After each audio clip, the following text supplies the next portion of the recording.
Ya, jadi ibu dan anak ya, agar disampaikan ke publik bahwa dia memang punya hubungan, tapi hubungan adalah sebagai seorang ibu dan anak. Oke? Ya, warga Magelang, Jogja, Yogyakarta.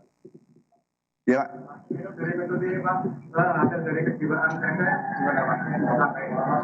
Oh, saat ini masih dilakukan tes. Ya. Nanti hasilnya akan saya sampaikan ke rekan-rekan. Ya, monggo. Ya, Pak, durasi kematian berapa tahun ya? Berapa lama jenazah? Apa Pak?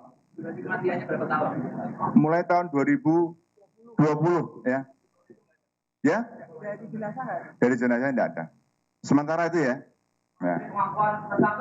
Namanya siapa Mas? Nama, pangkat, NRP.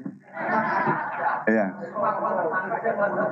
Ya? Dari pengakuan tersangka dia sudah membunuh 2 orang yang dia ngakunya. Iya, sementara 12 itu, ya.